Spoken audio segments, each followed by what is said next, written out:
श्री शिवाय नमस्तुभ्यम। दोस्तों, आज के इस वीडियो में हम बात करने वाले हैं फागुन माह में पड़ने वाली अमावस्या के बारे में।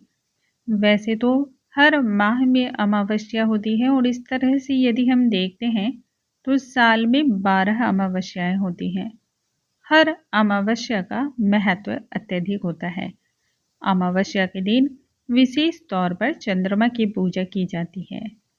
ऐसा माना जाता है कि इस दिन भगवान शिव, चंद्रमा की पूजा, भगवान विष्णु की पूजा करने से, पितरों की पूजा करने से जीवन में तृप्ति की और शांति की प्राप्ति होती है।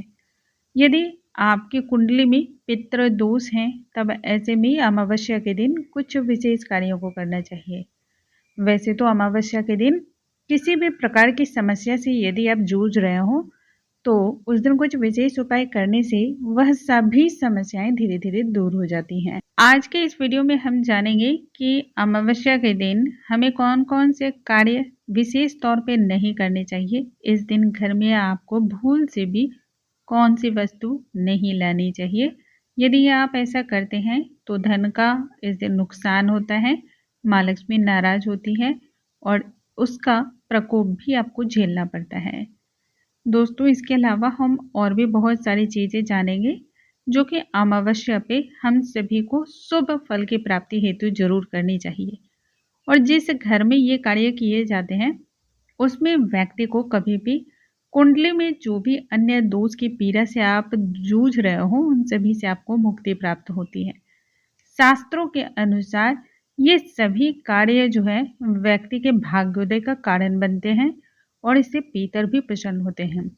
देखिए, हमारे धर्म शास्त्रों में कहा गया है ना, जिस घर में पितर प्रसन्न हो जाए वहाँ देवी देवताओं को तो प्रसन्न होना ही पड़ता है, वास करना ही पड़ता है और आशीर्वाद भी देना पड़ता है। अब ऐसे में इन बातों को नज़रअंदाज तो नहीं किया जा सकता है। आइए जानते हैं वह कौन कौन से कार्य हैं। नमस्कार दोस्तों, कैसे हैं आप सभी। उम्मीद करती हूँ आप सभी स्वस्थ होंगे, सुरक्षित होंगे और आप सभी के उत्तम भविष्य की कामना करते हुए आज का ये वीडियो स्टार्ट करती हूँ। साल 2024 में फागुन माह की अमावस्या 10 मार्च को हो रही है। इस दिन हम सभी अमावस्या का उपवास भी रखेंगे और जो उपवास नहीं भी रखेंगे उन्हें भी इन कार्यों को तो अवश्य ही करना चाहिए।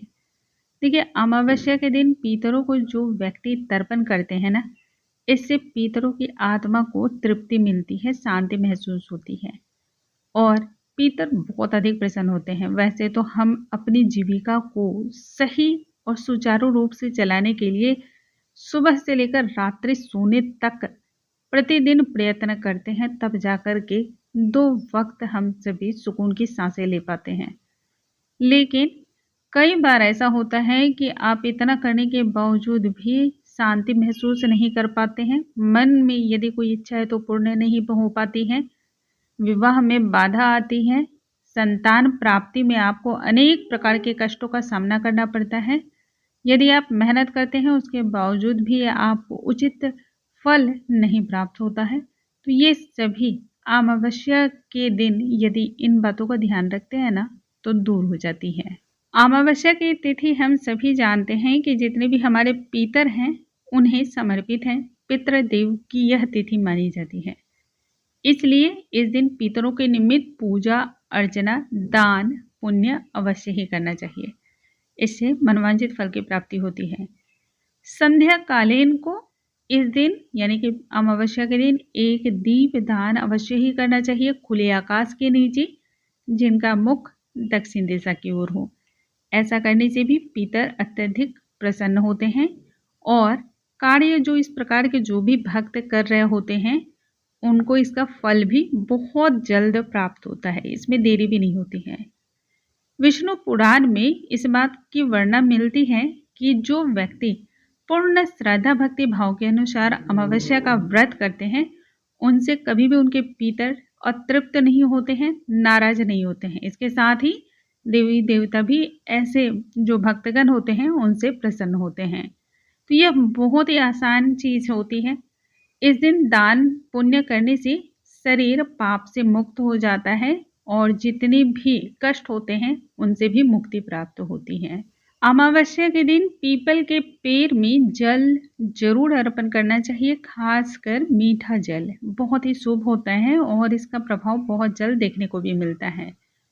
पीपल की परिक्रमा करते हुए भगवान ब्रह्मा, विष्णु और महेश तीनों को स्मरण उस समय करना चाहिए, क्योंकि पीपल के वृक्ष पर इन तीनों देवताओं का वास माना जाता है। पितरों के निमित्त पीपल के वृक्ष में 1 लोटा जल फिर जरूर अर्पण करना है, जिसमें काले तिल थोड़ा सा और गुड़ या फिर शक्कर डाल करके जरूर अर्पण करें। इससे पितर प्रसन्न होते हैं।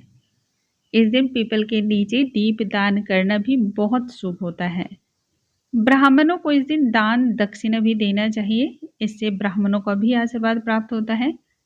पितरों के निमित्त जो व्यक्ति छाते का दान, जूते का दान या वस्त्र का दान करता है, 7 जन्मों तक उसको हर प्रकार के सुख की प्राप्ति होती है और उसके सभी पाप भी नष्ट हो जाते हैं।